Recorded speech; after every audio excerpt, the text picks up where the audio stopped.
Indonesia, bangsa dan negara, rumah ideologi Pancasila.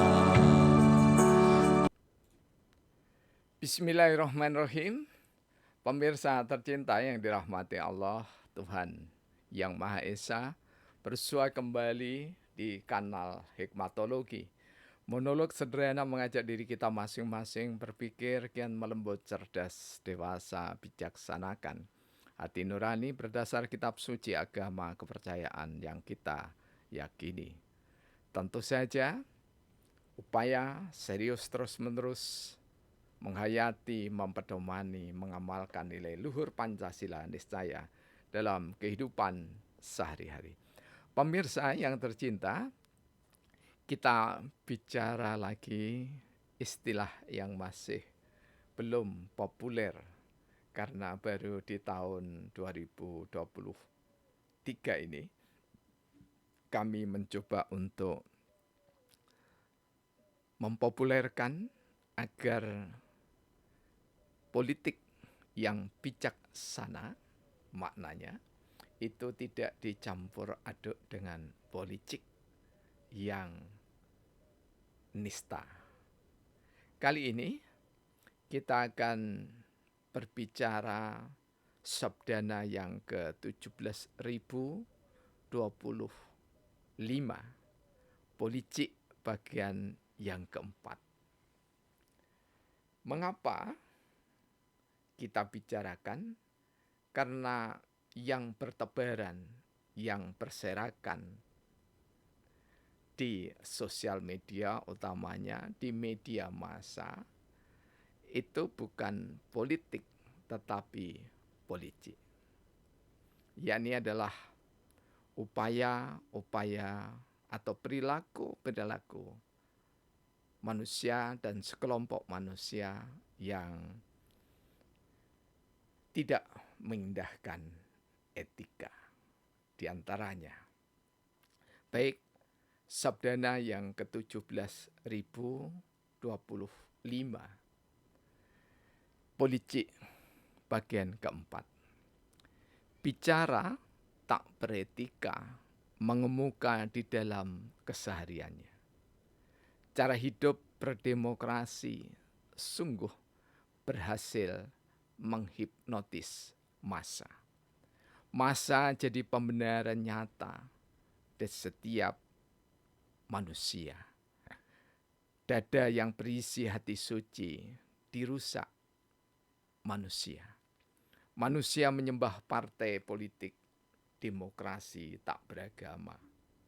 Ketua umum partai politik berhasil memobilisasi massa. Kian jauh tiap detik manusia dari agama. Pemirsa yang dirahmati oleh Allah, Tuhan Yang Maha Esa, ketika kita berbicara politik, maka kita sebenarnya sedang berbicara tentang perilaku keseharian kita.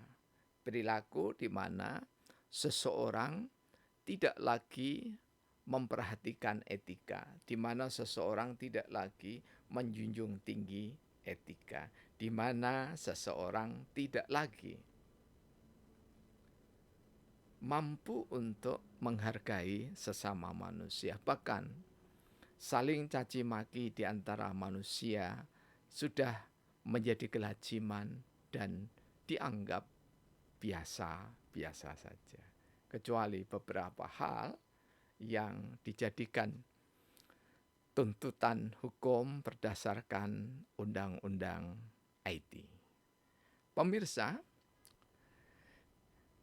bicara tak beretika mengemuka di dalam kesehariannya. Ini bisa kita melihatnya terutama pada saat para politikus itu bertemu, baik di media sosial, ya, ataupun media massa.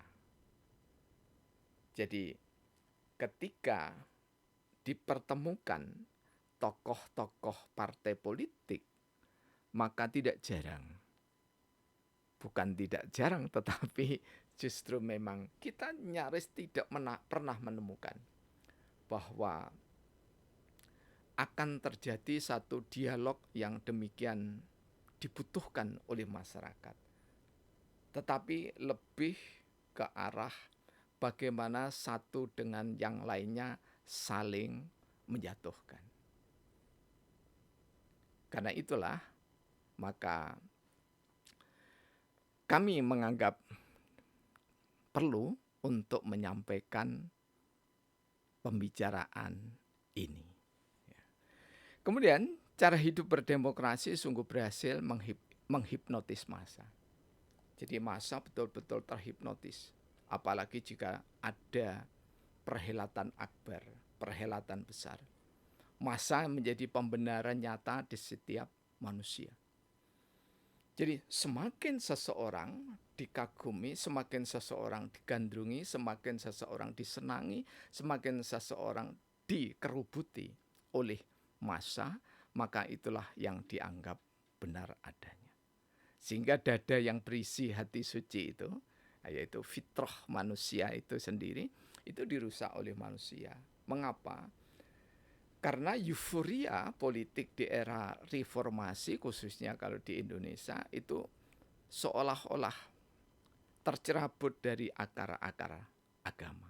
Sehingga di sini kami mengatakan bahwa manusia menyembah partai politik, demokrasi tak beragama. Karena kalau kita memang melihat demokrasi itu sama sekali tidak menampilkan yang terdepan, atau setidaknya bahkan di dalam dasar-dasar pemikirannya itu adalah berbasis pada agama. Sehingga kami di sini mengatakan ketua umum atau partisipan partai politik berhasil memobilisasi massa.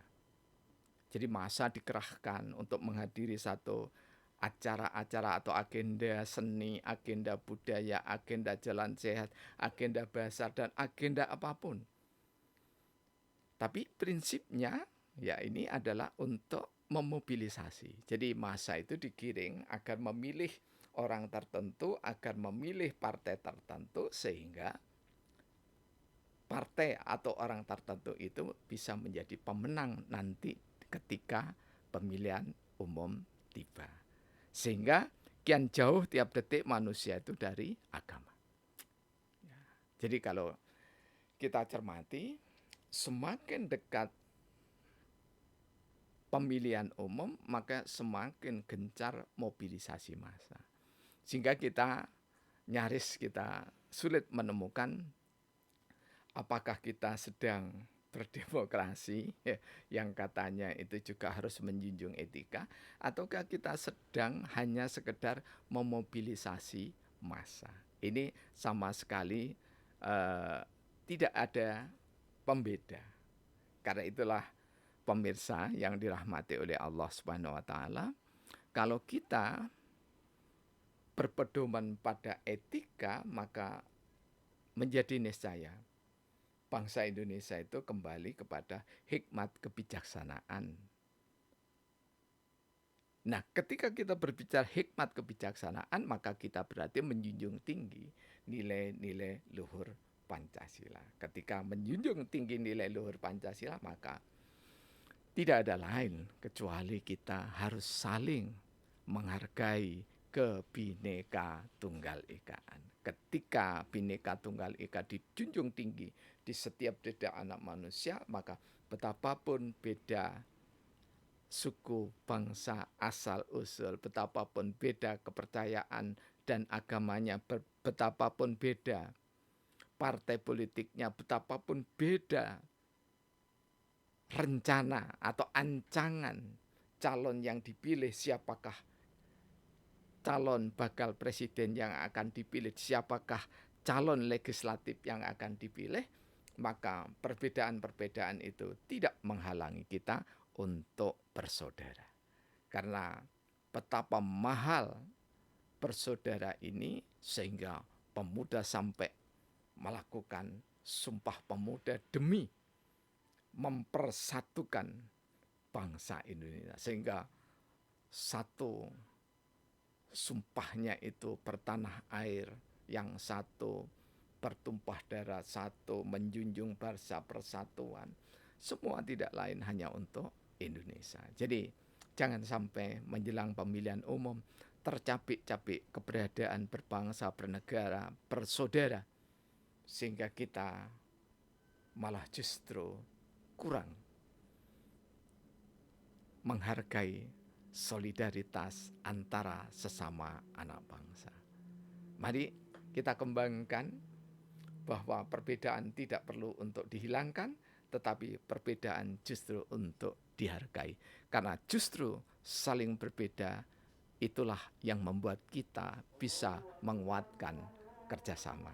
Terima kasih. Alhamdulillahirabbil alamin. yang menggelar